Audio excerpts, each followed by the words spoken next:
성완종 회장이 남긴 메모에 8명의 이름이 적혀 있었습니다. 대부분이 친박 핵심 중에 핵심인데 어떤 관계에 있는지 또 대통령과는 그동안 어떤 인연을 갖고 있었는지 지금부터 자세히 짚어보겠습니다.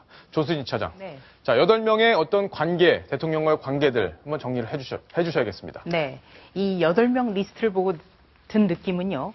홍준표 경남도지사를 제외하고는 친박 중에 친박이다. 정말 친박에 대해서 어떤 상처를 가하기 위해서는 그야말로 굉장히 그럴 법한 리스트다. 이런 생각을 했었습니다. 좀 설명을 드릴까요? 김기춘 전 대통령 비서실장 2007년에 경선 캠프의 선대 부위원장이었습니다. 그리고 대통령 취임하고 나서 첫 대통령 비서실장을 지냈죠.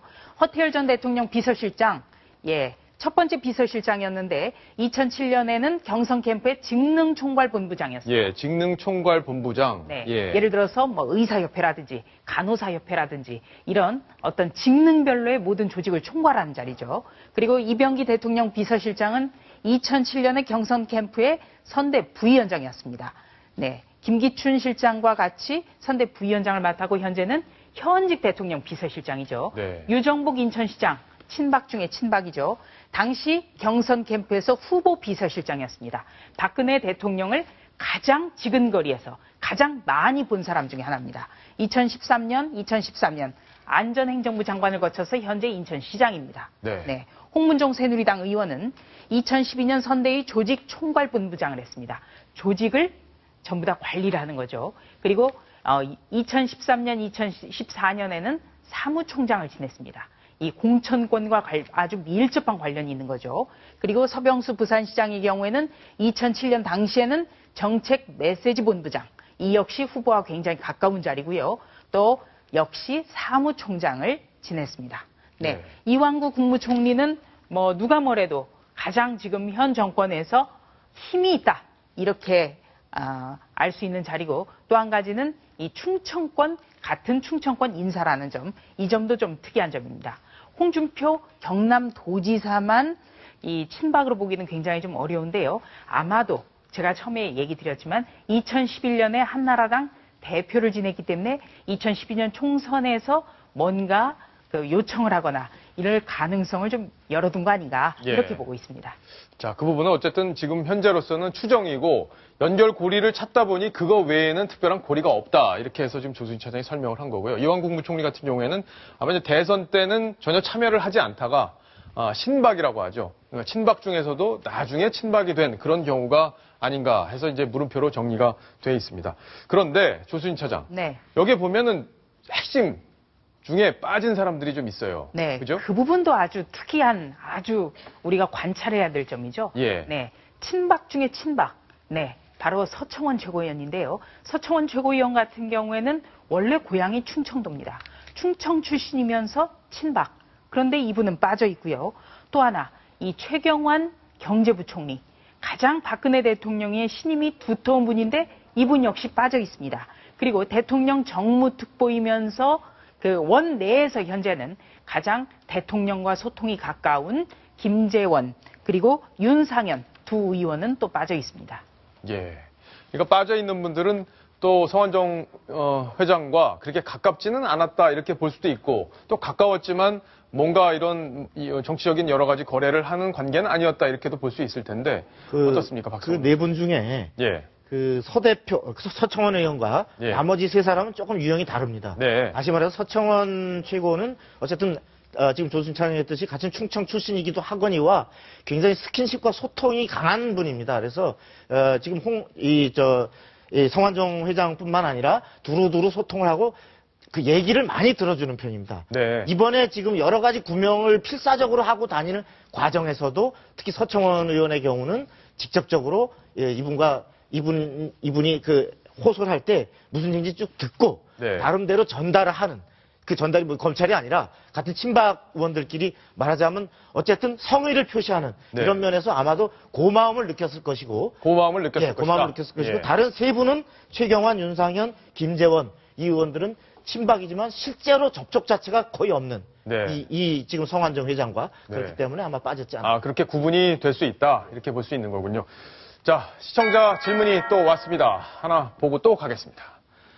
대선 후보 경선에 돈이 얼마나 들기에 성완종 회장이 돈을 지원했다는 이야기를 하는 건가요? 당시 박근혜 캠프는 어떤 식으로 경비를 조달했을지 궁금합니다. 조수진 차장께서 정리를 좀 해주시죠. 네. 정말 대선 후보 경선 2007년의 경우에는 한나라당 대선 후보 경선이 오히려 본선보다 훨씬 더 치열했습니다. 이 한나라당 대선 후보 경선만 통과하면 대통령 된 거나 다름없다. 이런 평가가 정말 많았죠. 네, 한번 보실까요? 네. 이 당시 박근혜 후보의 경우에는 경선 비용이 총 16억 정도였습니다. 그리고 후원금이 15억 정도가 거쳤습니다. 네. 그리고 이명박 당시 후보의 경우에는 경선 비용이 21억 정도가 들었는데 당시 후원금으로 19억 정도를 충당했다고 보고를 했습니다. 그런데 당시에 박근혜 대선 경선 후보의 경우에는 돈이 너무 돌지 않는다고 캠프에서 원성이 자자했습니다. 후보가 돈도 풀지 않고 또 돈 걷는 거를 원하지도 않고 그래서 아주 의원들이 우리 호주머니 탈탈 털어서 생활하고 있다. 이런 푸념도 많이 나왔었기 때문에 이번에 그 허태열 전 대통령 비서실장이 건네졌다는 이 7억 원이 더 비상한 관심을 끄는 거죠. 예. 박성훈 논설위원. 네. 과거에 2007년 경선 때 저도 캠프 담당 기자였었는데 네. 김무성 대표가 그때 대통령 후보 박근혜 후보에게 좀 집이라도 좀 담보를 잡혀라. 그리고 네. 돈을 좀 빌려와라. 이렇게 얘기를 네. 했었다는 네. 후일담도 들렸었어요. 그렇죠. 그랬는데 깨졌죠. 예. 누가 돈을 쓰라고 했습니까? 예. 하고 박 대통령이 오히려 역정을 내는 이런 네. 상황. 레이저 한 방 그때 맞은 거군요. 네네, 그렇죠. 예. 예. 결국에는 대통령 그때 당시 캠프에서는 돈이 굉장히 부족하긴 했는데 사실 정치인들이 돈을 쓰는 거 우리가 다 알 수는 없습니다. 사실 공개되는 부분이고 이 부분은 공개되지 않는 부분에서 얼만큼 돈이 융통이 되고 있는지는 알 수 없고 그 돈을 위해서 융통하기 위해서 또 어떤 식으로 자금을 조달하는지도 불투명한 그런 상황이기 때문에 성완종 회장이 경선에 필요한 돈을 댔는지 여부 이것들은 좀 더 검증이 필요하고 논란이 더 되지 않을까 싶습니다.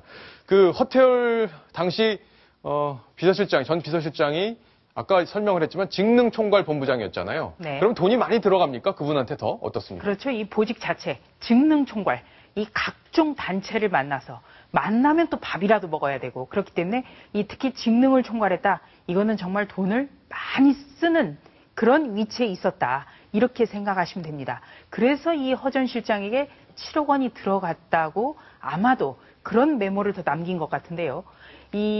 제가 궁금했던 거는 이 2009년에 5만 원짜리 지폐가 나왔습니다. 그래서 7억 원이 여러 차례 나눠 갔다 하더라도 이 전달하는 데만도 굉장히 어려움을 겪었을 가능성이 있습니다. 흔히 예전에 제가 대선 자금 수사 때 2003년, 2004년 검찰 출입할 때 들은 건요. 케이크 상자에 10,000원권이 1억 정도가 들어갑니다. 그리고 예. 이 사과 상자에 보통 4억 원 정도가 들어갑니다. 4억. 예. 그럼 사과 상자가 굉장히 무겁겠네요. 돈이 꽉 차 있어요. 그렇습니다. 그렇다면 이 7억 원을 직접 또는 그 수행한 사람을 데리고 만났다고 하더라도 아마 그거를 목격하지는 않을 수 없는 그런 상황이었을 겁니다. 그래서 검찰에서는 이 리스트에 오른 사람들 지금 현 정권의 실세들이기 때문에 수사를 안 한다면 실세니까 봐주려고 하는 거 아니냐 이런 비판을 들을 수도 있어서 아마 검찰에서 굉장히 지금 고민이 클 겁니다. 그렇다면 더더욱이 성완종 회장이 당시에 돈을 건넸을 때 함께 했던 사람을 찾을 수밖에 없을 것 같습니다. 예. 박성훈 논설위원. 네.